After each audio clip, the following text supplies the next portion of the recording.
For the last 30 years, Hot Rod Magazine has been hosting the country's largest traveling car shows, turning a multi-day drag and drive into the epitome of American hot rod culture. Join us for this year's 5-day, 5-city tour as we take an 1,000-mile unforgettable journey through some of the country's most historic drag strips. The 30th Anniversary Hot Rod Power Tour, presented by Continental Tire, starts right now. This year's Power Tour starts right here in Bowling Green, Kentucky, one of America's automotive meccas. Named after the distinct bend in the Barron River and the beech trees surrounding the property, Beach Bend Raceway has been providing its patrons with distinct automotive experiences since the drag strip was founded in 1951. The raceway features an amusement park, an oval track, and of course this beautiful quarter mile behind me where our long haulers are going to be setting their first times down here on the first day of Power Tour.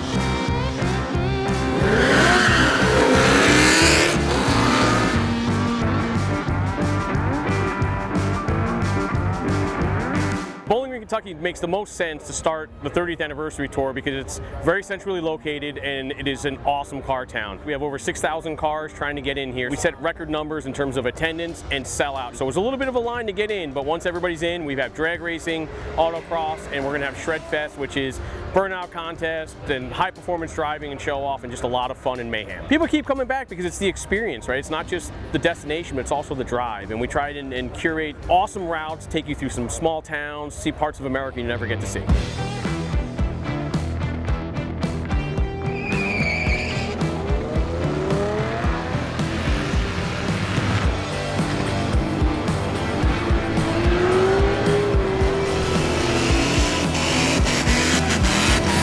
This is my 2024 Corvette C8. We just had the ECM upgraded from HP Tuners. It handles so well, and for the quarter mile, it's beyond my expectation. It's way faster than I thought it would be.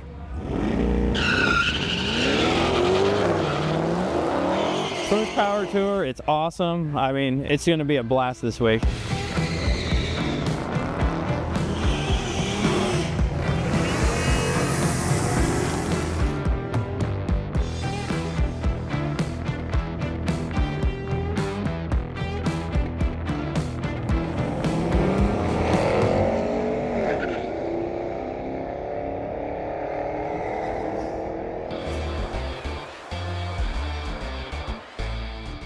Day 2 of Power Tour brings us to Lebanon, Tennessee, the home of the Nashville Superspeedway.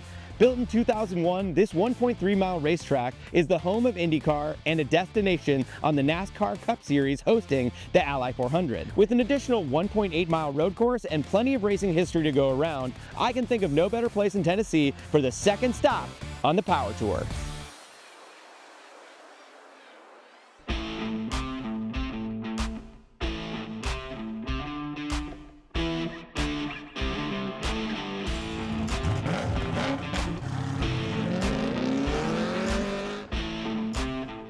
Day 2 of the Hot Rod Power Tour, and we're at Nashville Superspeedway. Over 6,000 cars. This is the biggest power tour. We ran out of space for cars inside the oval, and we had to actually move outside just to fit everybody in here. It's a great opportunity for enthusiasts because if you're into cars, odds are you're gonna like NASCAR events, and this is a great speedway. Super big banks, opportunity to walk around where you never get access to. We're gonna conclude today with a trip downtown to Broadway, get some live music before we hit the road to head up to Louisville.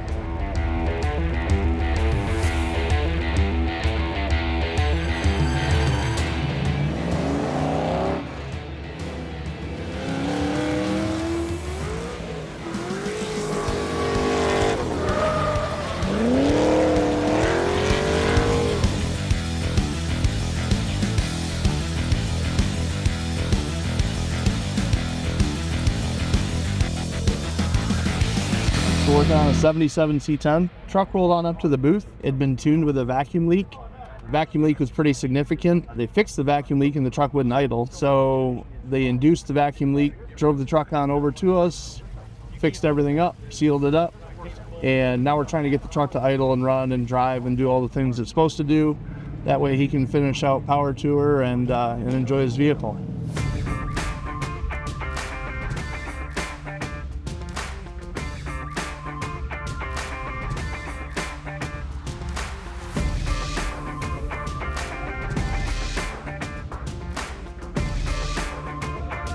This is our new Jimmy. We started building these in 22, and then in 23 we started actually producing. This is number 7. We start with a single cab long bed work truck with a 5.3 V8.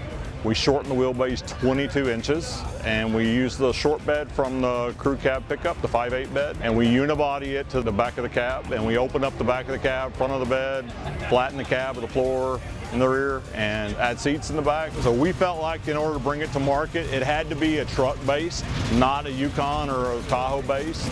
So we start with a Sierra, so it's a real truck, and it can be used like that. This is our 3rd year in a row, long hauling, but we feel like we're cheating a little bit. We have doors and AC.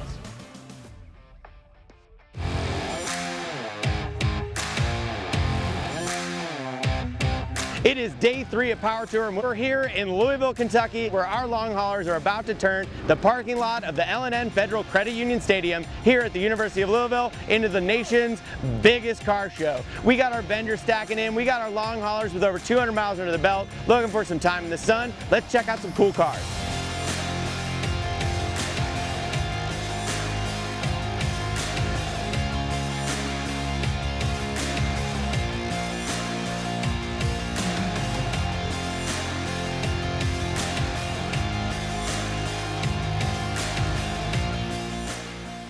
So we're starting off day 3. We're up back into Kentucky. We're at the University of Louisville's football stadium, and it's another blowout. Parking lot's full with people. We're checking out the stadium, and it's been a great ride. It's a little bit of everything: farmland, you know, over some beautiful rivers, winding roads, and you don't have a lot of highways to hit, and it worked out really well.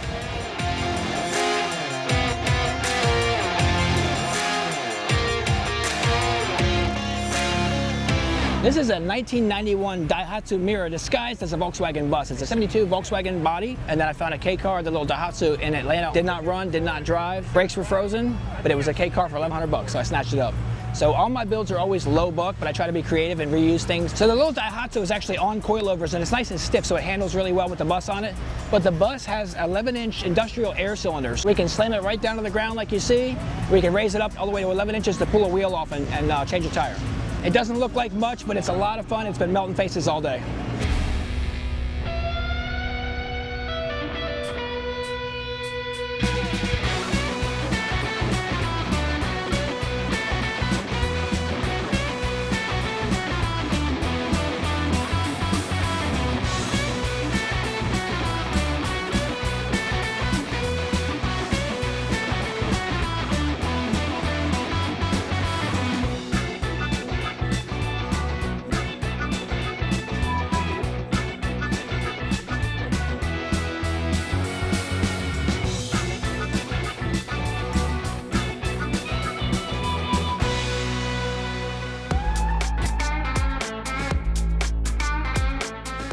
It is day 4 on Power Tour. We're here in Hebron, Ohio at the National Trails Raceway. This is the premier drag strip in Ohio, built in 1964. It was formerly the 5th largest racing facility in the United States. We're seeing some drag racing, we're helping some long haulers, and we're going to show you all the iconic cars that are here.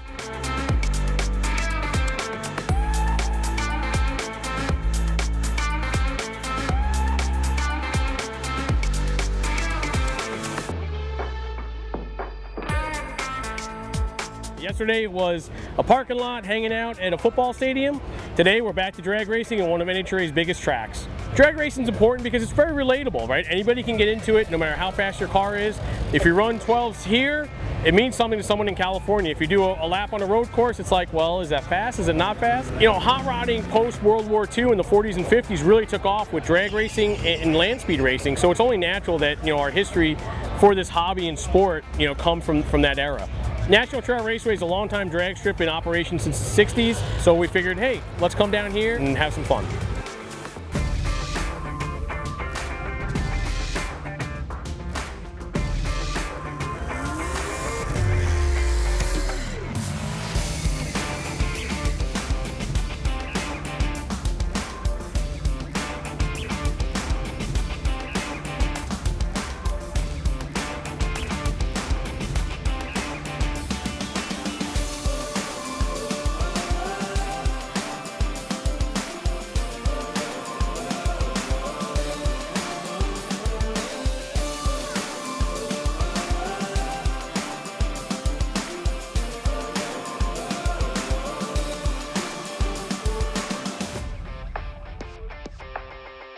Right behind me is this beautiful 1986 Chevy Silverado. A friend of a friend loaned this to me for a Hot Rod Power Tour. It's got a 5.3 out of a Chevy Tahoe. It's got a big cam in it.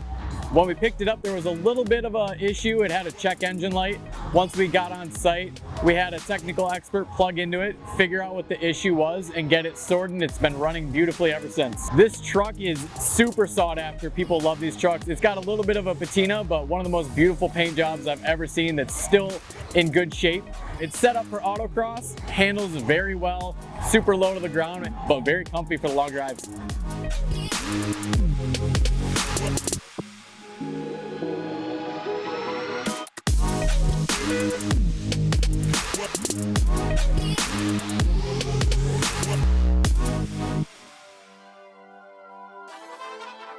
After 5 days on the road, we find ourselves 10 miles northeast of Indianapolis at the Lucas Oil Indianapolis Raceway Park.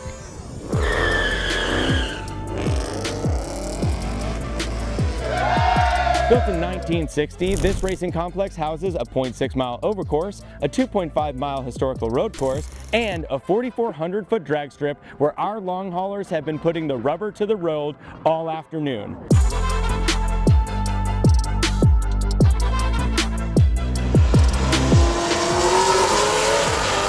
With the long-standing history between the National Hot Rod Association and Hot Rod Magazine, I can think of no better racetrack in the United States to house the final day of the 30th Anniversary Power Tour.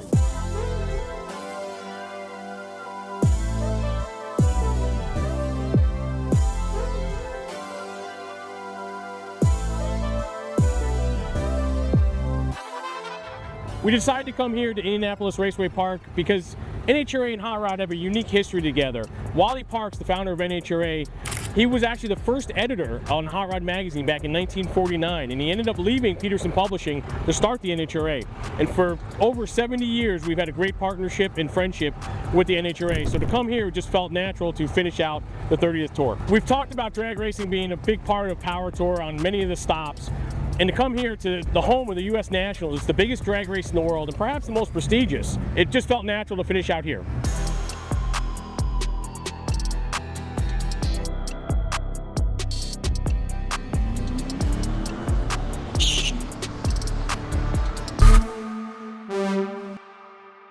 It's a 1971 Plymouth Cuda. It originally was a black 340 4-speed white billboard car that now has a Gen 3 6.4 liter Hemi with a Tremec Magnum 6-speed on a Schwartz G Machine chassis. I finished it in early 2019, and I've done every long haul Power Tour since then.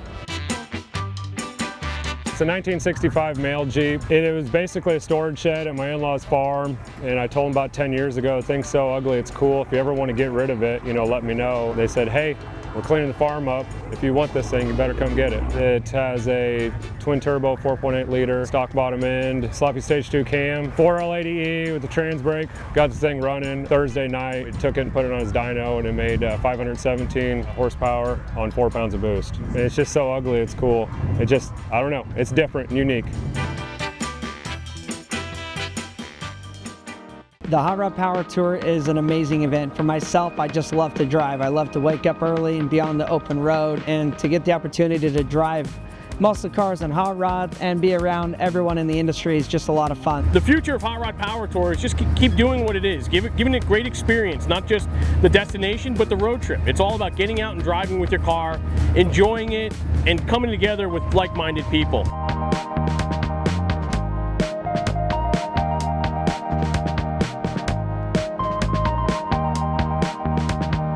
With the 30th Anniversary Power Tour coming to a close, I cannot help but feel like we've been a part of automotive history in the making. 7,000 long haulers coming out, driving these streets and coming to these track days, making it the highest participated event in hot rods history. Seeing some of these historical hot rods drive down the roads literally paved in car culture history has been something to see.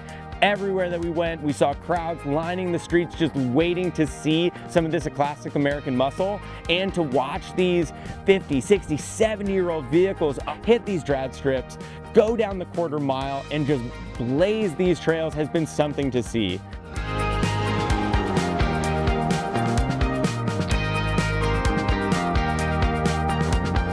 The 30th anniversary Power Tour is in our rear view, and I cannot wait to see what happens later this year at Power Tour West. We'll see you there.